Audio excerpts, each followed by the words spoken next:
Welcome to another edition of Journey of Hope. People sharing their story, sharing their journey. A journey is not a destination, it's a process. Life is a journey. Our special guests today are Ron and Michelle Stevens from Nevada, near Carson City. And they're going to share their journey of what's been happening with them, particularly the last year or two. Ron and Michelle, it's good to have you here. We've got people from really around the world that are watching this program. We want to learn a little bit about you before we start talking about the particular journey you're on right now. Ron, where are you from? Well, I was born in Grafton, West Virginia. However, I grew up in Redondo Beach, California. Okay.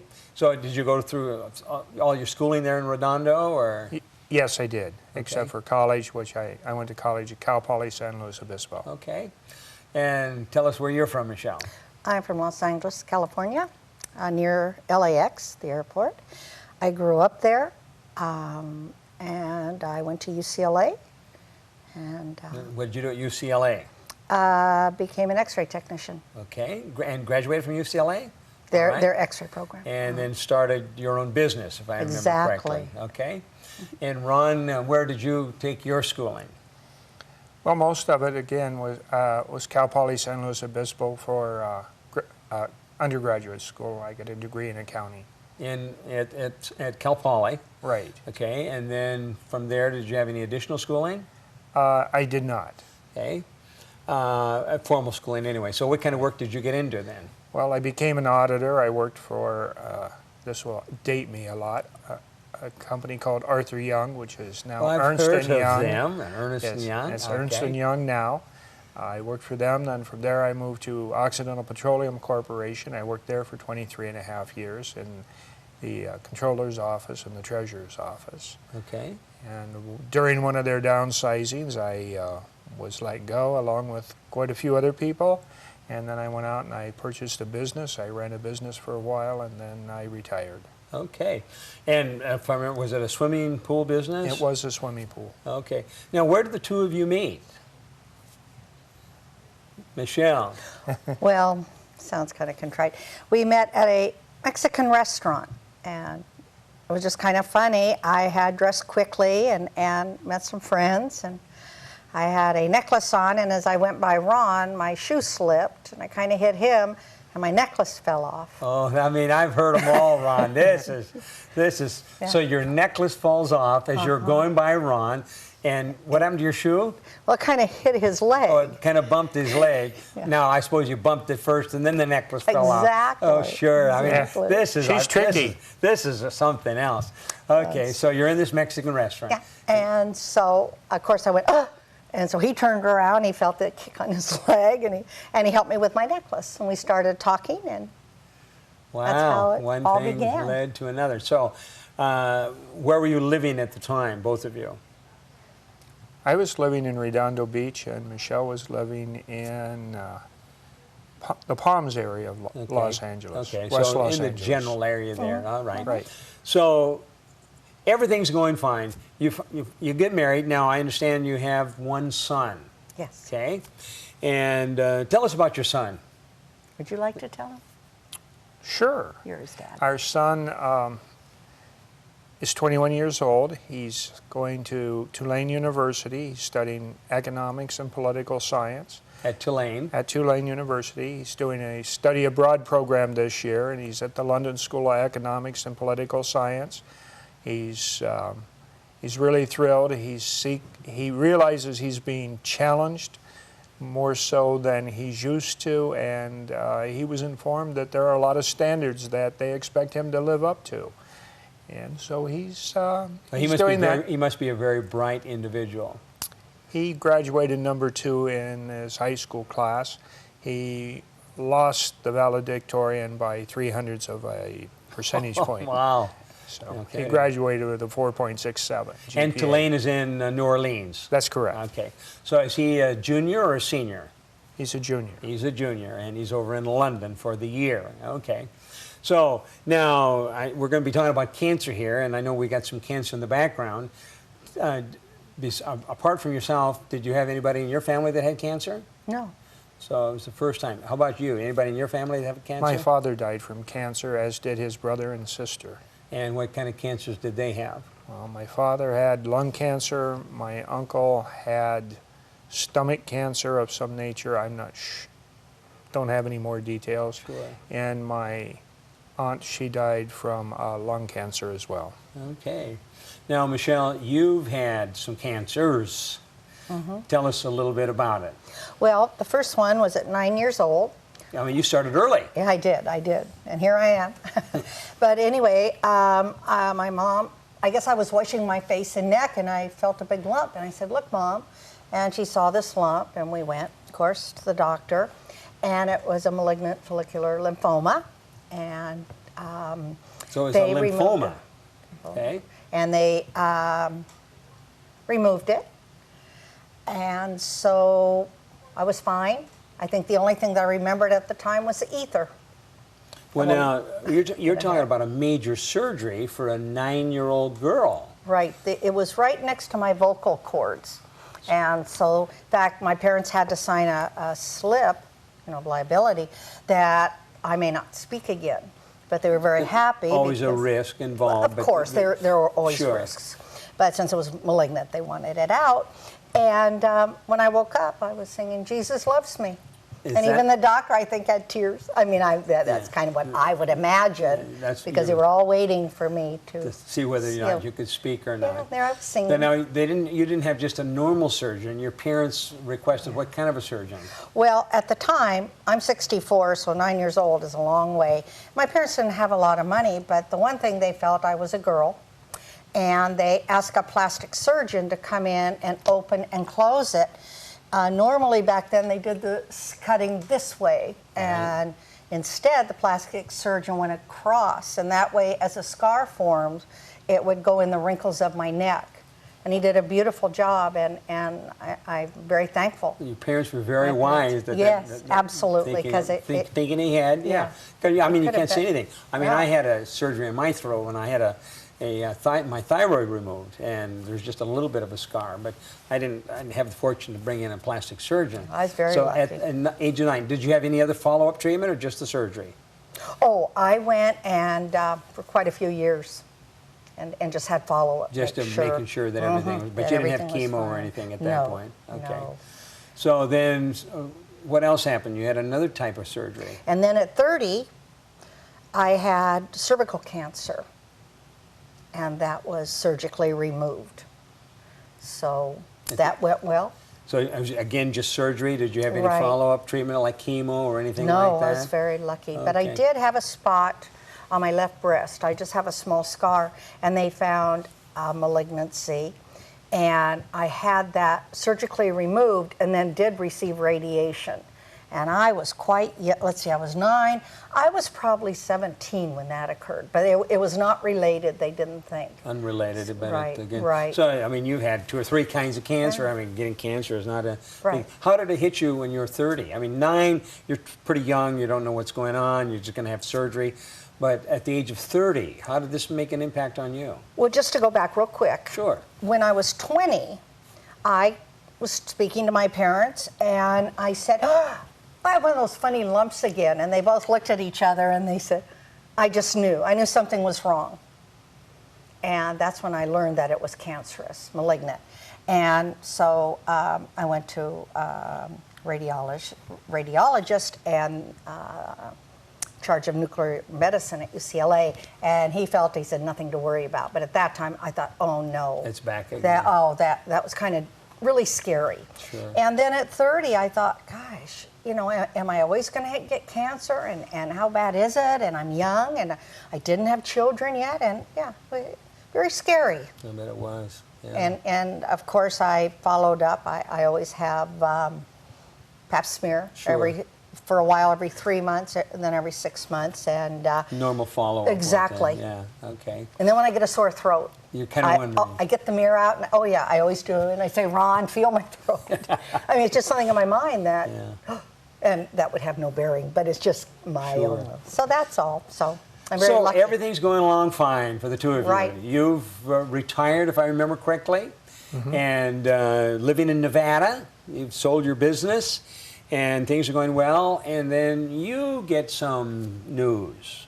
Tell us what happened. Well, actually, in 2006, I got news that I had basal cell carcinoma on my nose. Okay. With the large nose, I guess being out in the sun around the swimming pools too More much, exposed, it got more exposure than I cared to think about. So I had to have the basal cell removed. And about 6 months later, I had to go back and get some more removed.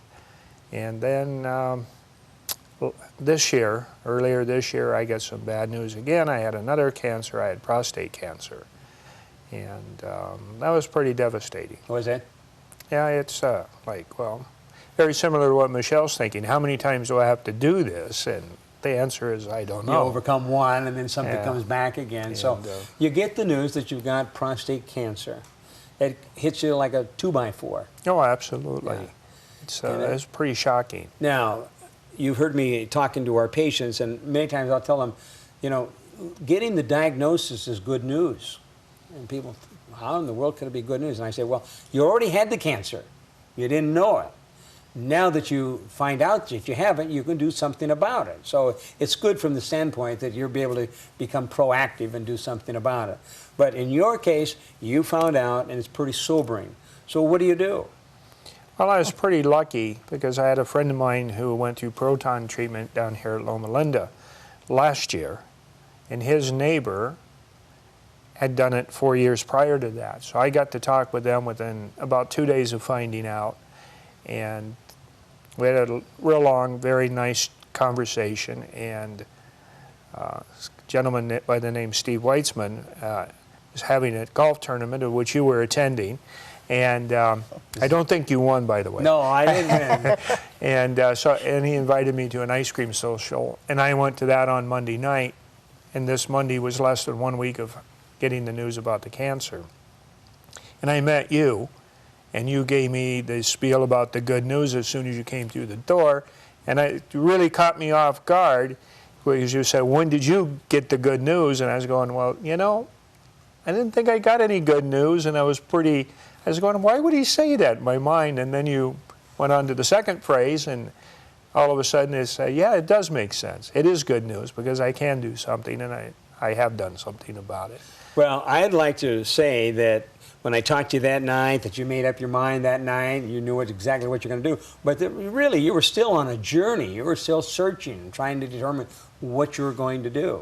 Well, absolutely. And again, I feel fortunate because all of the participants, not all, there were ladies there as well, but most of the participants there, the males, had all gone through some form of treatment for prostate cancer. Many had been here at Loma, Lynn. That's where Steve met, and it was a reunion. Yeah, we had a mini reunion of several former patients that actually came from different parts of the country to play this little tournament that we had. We call it the PGA, and for our listening audience, that's Proton Golfers Alumni Association. Okay. Great. But you came, and but what happened after that? You still had some struggles. Well, I did. I went back and thought about it. My son hadn't returned from college that summer yet, so, and Steve had given me Bob Martini's book about you can beat prostate cancer, so I took that, and I decided that I wanted everybody in the family to read it.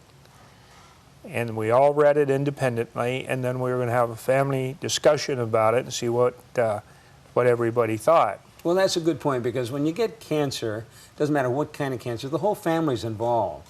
And you're going about it in the right way. You're involving the whole family and kind of going through a decision-making process. So everybody's read the book. And we pretty much were all right there together with, we should do this proton because it seems to be less invasive, less scary, potentially less side effects. So it marched to the top of the list pretty quickly. Yeah. Well, for our listening audience, we've, are treating our 15,000th patient. 15,000 patients. Probably 65 to 70% of those have been prostate cancer. But we treat almost 100 different tumor sites, and we got some very exciting clinical trials to go on. But so you finally make the decision, And but it didn't quickly just everything fall into place. There were some things that went along the way. What happened? You couldn't immediately come once you made the decision, apparently. Well, actually, we got to come down here fairly quickly because I found out at the end of May that I had the cancer. And I was down here on July the 1st for a consultation. The consultation didn't go quite as well as I had hoped, and I had to have a special MRI to determine whether cancer had left the prostate or not. Now, when you say it didn't go as well as I expected, what do you mean? Well, I was hoping I was going to be able to start treatment fairly soon and have the consult, and a week or two later start the treatment and get this thing all behind me. And then I could be doing something else right now as opposed to having come down here in the wintertime, but it's much cooler now, so it's not all bad. So you had to have some additional tests. Right. And what did that reveal? Well, the additional tests were somewhat inconclusive. I mean, parts that were revealing that the prostate cancer had not left and gone into the lymph nodes, so that was obvious. It was contained. It was contained, but there was a bulge on the MRI which was totally inconclusive. So my doctor decided that I should go on hormone therapy and take this as a fairly aggressive treatment, or a more aggressive a treatment than I had hoped for, and so I've been on Lupron since. Which is one of the hormones that are offered. Right. Okay. Now, and again, what I'm hearing you say is the doctor was suggesting that, you know, we want to treat this. There's some questions here. To be on the safe side, let's treat a little bit more aggressively. So, in addition to the proton, you had hormones. Right. And then I'm assuming that you're getting both hormones, proton, and photon. No. You're just getting the hormones and the proton. That is correct. Oh, okay. No photon. So, has there been any side effects from the hormones? Absolutely. I get to experience hot flashes. I haven't figured out why they call them hot flashes, because they last a lot longer than a flash. Right? Much longer than a flash, and it is pretty annoying. And I lose a lot of sleep over it. Sometimes it's difficult to go to sleep, and I usually wake up very early in the morning, and I get hot, and then I cool off, and then I'm cold, then I get hot and cool off and go, hey, it's like a yo-yo. When you were going through this decision-making process, how did your son feel about this? Well, he was pretty shocked, the same as the rest of us were when we told him. He was visibly shaken. Was he? And he says, well, what are you going to do? And I said, I don't know what I'm going to do. He says, well, I don't think you should wait too long to figure it out. And I said, well, I agree with that. And I said, well, the surgeon said that we could probably get this cut out in a couple of days or a couple of weeks. And he said, oh, he says, well, you know, Al was down here. Have you talked to Al? And I said, well, yeah, I've talked to Al. And I told him what had taken place, because I didn't want to tell him on the phone. Sure. Because he was driving across country. And he was coming home? He was coming home for the summer, and just didn't seem like the right thing to do to talk on the phone about it. Sure. Wait till he gets So when home. you sat down face to face, I mean, what was his reaction then? Well, at first he didn't say very much. He was in shock. He was going, oh, well, now what are we going to do? Crying. Yeah. So. And, I mean, he was heading for London, going across the ocean after the summertime, and his father's got cancer. I mean, was this a consideration for him? Was he worried about this? Or? Well, he was. He was worried. He said, well, you know, if we have to, I'll forego going to London. Did he? Yeah. But he's in London. He's in so London, this is good. And you're finishing up the treatment. Well, so how did this impact you? You've been through cancer a couple times, and then you find out your husband's got cancer. Well, I have to say that I take a black and white attitude. I knew what he had, and we have to fix it. And whatever the best treatment was, that was what we were going to do. We didn't look at the monetary cost. It's pretty easy for her to say that, isn't it? You know, she's been through a couple kinds of cancer. But I mean, that's the way I've always been.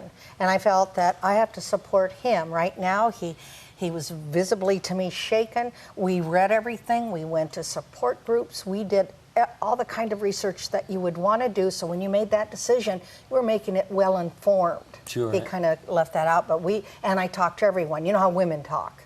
And I know how some women talk. Okay, go ahead. But they would say, oh, well, did you know her husband had cancer, prostate cancer. So I kind of did networking, but we really did hours. So you went to some support groups. Oh, yes, yes. And in fact, we Was went. that helpful? Yes, in a very positive way to help us see that proton was probably the best choice for Ron. And I know there's different, you know. Different people make different choices. Exactly, and they have different to make their stages. decision. And there are different stages of things you have to look at differently by case. But we went, and one support group we went to had maybe 9 men, and out of those 9 men, 6 of them had, each one had a different type of treatment. Yes, and it was wonderful to hear because we heard the pro and the con.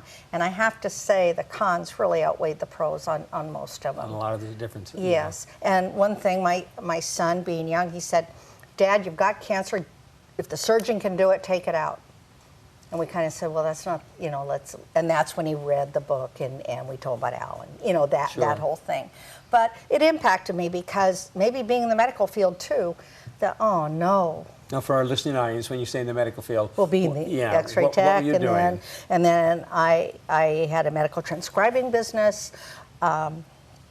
So, you know, I have a lot of knowledge. Nothing like a physician by any means, but a lot of knowledge. And that word cancer scares anyone. And Ron has always been very quiet. And I'd see him. I can't imagine opposite attracting and everything, but go ahead. So he'd be staring out the window. Or I'd say something, what would you like for dinner? He says, well, doesn't matter, does it? You know, that. So we dealt with that. And once that, I'll tell you, it was so intense.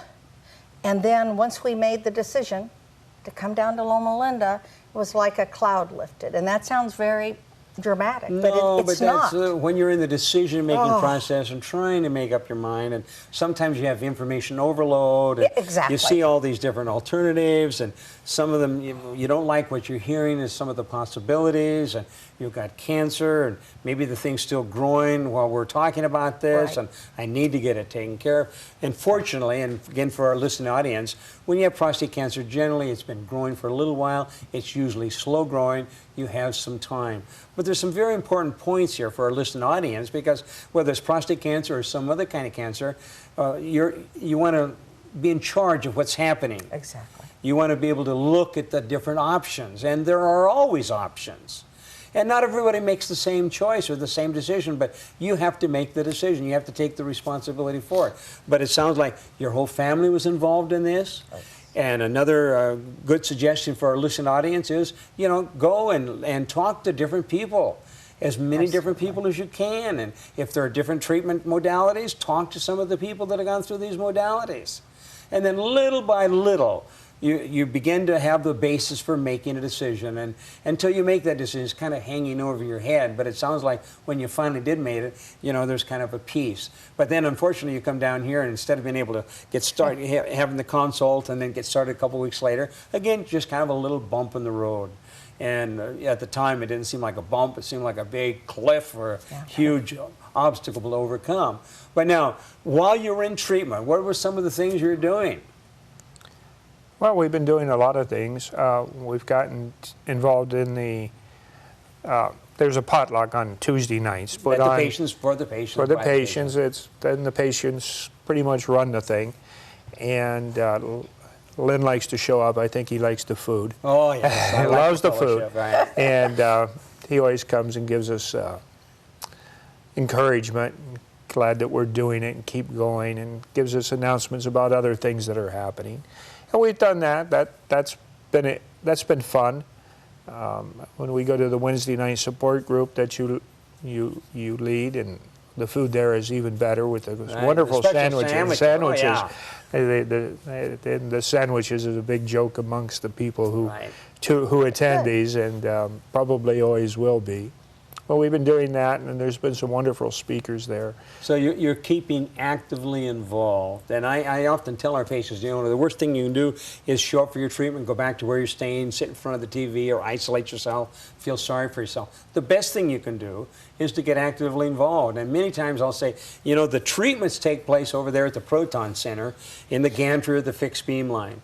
But healing is a process.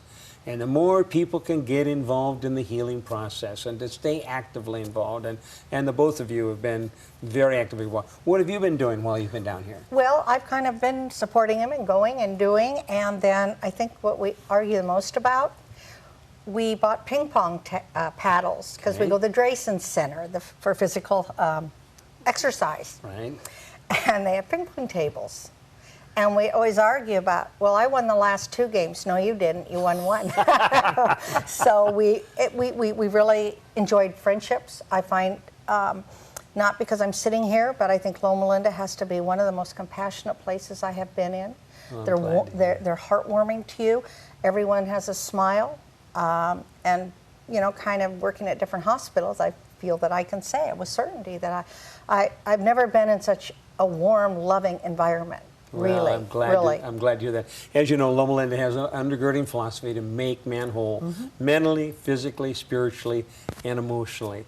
And again, for our listening audience here, you know, Ron and Michelle are, again, an example of people that have been confronted with the words, you have cancer, and not once, but twice, 3 times. I mean, and they've encountered it, they've overcome it, and they're survivors. Not only survivors, but they're thrivers. And for those of you in the listening audience, I know this week, some of you have heard some very sobering news. God's got a plan for your life. And they've given some excellent pointers here, you know, a support system, the family, friends, the church. There are many things that can provide a support system for you. But seek counsel. Look at the different options. And it's a diagnosis, not a death sentence. Again, I'm Lynn Martell with Journey of Hope, and I want to invite you to watch us each week. We want to thank you for your prayers and for your financial support. And until next week, God bless you each one. Look to Him. He'll open the way for you. Until then, goodbye.